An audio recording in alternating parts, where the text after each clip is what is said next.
Well, hey, Ge Holla, G. Holla. Girl, Ge Holla, Charlamagne the God here, man. Salute to you. Okay. Shout out to Ge Holla, reaching 1 million listeners on his podcast. Hey, a shout out to Ge Holla. Oh, y'all said entertainer. Shout out my guy Ge Holla on my Celebrity Life podcast. It's your girl Cynthia Bailey from The Real Housewives of Atlanta, and I'm sending a shout out to Ge Holla. Shout out to Ge Holla and all. A red man in the fucking building, bitch. That's right. Get it right. And shouts out to that boy Ge Holla. Ge Haw, what you know about it, nigga?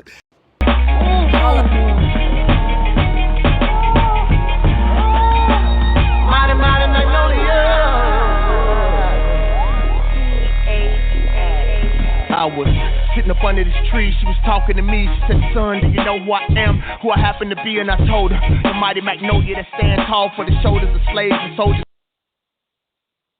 Okay, let me pause that for just one moment. I want to make sure I got all the right contact information of the absolutely dope track by David Banner featuring CeeLo Green, which is called Magnolia. I believe I see his number up on the board here. Let me make sure it's good before we get started. For those of you who probably don't know, I go by Ge Holla. It is not Zula, it's not Dwala, it's not Jola, but you'll find this radio interview on geholla.com, fmgmedia.net, and also Ge Holla Radio. But enough of that, let's let the good brother in so we can talk some knowledge, some God box, wisdom, understanding, peace, and those type of things. David Banner, welcome to the show. G, what's happening, brother? Can you hear me well? Man, can you hear me well? I can hear you crystal clear. I can hear you. Thank you for calling in, brother. Right. I do appreciate it. First of all, man, I apologize, bro. They had put the number in my calendar and not texted it to me. So I was sitting around waiting for the number, bro. I try not to ever be late, brother. I appreciate and understand that time is money. So, brother, humbly accept my apology for being late, brother. I don't like being a late rapper, sir. No, I understand it. Now, you know what? I appreciate you, and God is always on time. Let's say that. So we appreciate you coming to this existence. You know what I'm talking about? Generating, operator, destroyer, the true Islam, ourselves, Lord and Master. And I appreciate you for doing what you do because you have saved a lot of brothers out there. You just don't know. You are that hero or hero, as we would say it in the English language. I appreciate it, brother. Well, let's go. Man, I'm better than I've ever been in my life. Awesome. That's fantastic. Well, first of all, before I even start, I just want to thank Ge Holla and FMG Media for allowing me to be on this platform with a legendary, iconic figure such as yourself. In the game, it's definitely an honor. Oh, man, thank you. Yes, sir. I have a couple questions for you. I know my field that I'm really passionate about is entrepreneurship.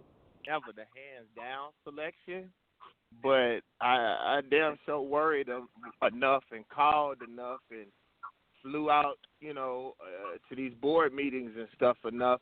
It was about, first of all, knowing the right people, man. I met a young lady who helped position my company who had a whole lot of connections, and she ended up introducing me to Jimmy Smith. And it's about connecting with other people. I'm going to be really real with you. I've never said this on any show. I'm just going to be real with you. The black people in those corporations are what really helped me the most. I'm just going to cut it to you straight. It was about aligning myself with black people who had some say-so and who really cared about seeing other black people progress. You know what I'm saying? And right.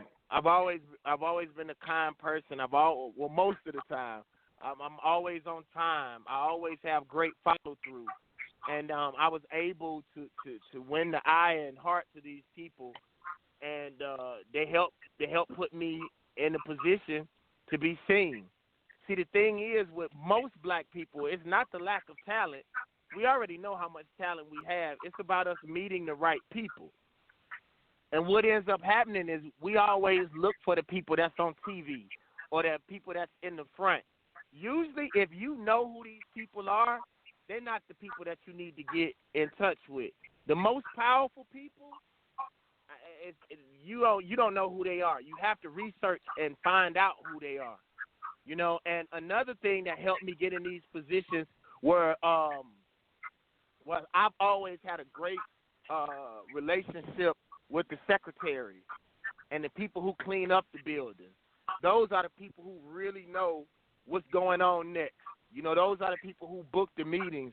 Those are the people who will be like, you know, Mr. So-and-so, he'll be coming out of his office at 12:30. You need to be here. You know what I'm saying? And the one thing that I'll say, I never let my ego get next to me to think that I was, you know, too big to, you know, fly to New York and wait for somebody or fly to L.A. One time I flew to Beijing. You know what I'm saying? Like, it to me, as long as it doesn't compromise my manhood or my spirituality, you know, it's nothing that I'm not willing to do as long as it doesn't, you know, compromise what I believe in and who I am as a man. You know, I still do that to this day. Okay. Definitely. That's fantastic. Just to kind of follow up with that question, what were some of the obstacles that you had to overcome, you know, in pursuing this vision of a banner vision? My staff. Okay. When you have a staff, first of all, you need a staff. It's almost impossible for you to make it where you need to make it to alone. You know, a banner vision isn't me. I have like some of the greatest producers in the world. You know, I have a great staff, but it's dealing with all those personalities and getting them to have the same wherewithal that you have, to know that it ain't no excuse for being late. It ain't no excuse for not turning stuff in on time. You know, I broke my arm one time when we were working on Mercedes-Benz, and I wrapped my arm up and went to the studio and finished that commercial because I knew that people didn't want me to have that position as a young black man making that much money. So it's finding people who believe in the brand and believe in the vision as much as you do, and that takes time to get those types of people.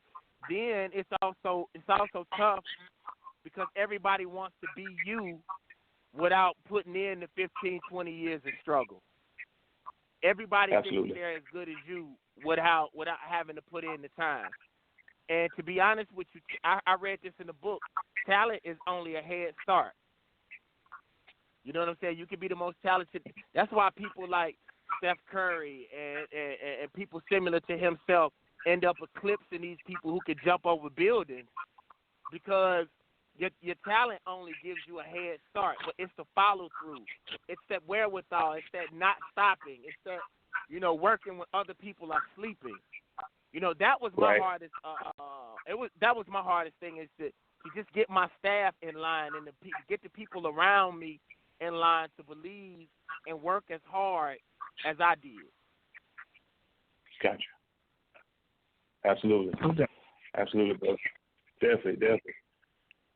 I do have another question for you. All right, well, we're going to have to go to the next. Okay. Yeah, we are. Sorry about that, Bobby. We'll holler at you in a moment. Okay. All right, I got another caller up on the line. This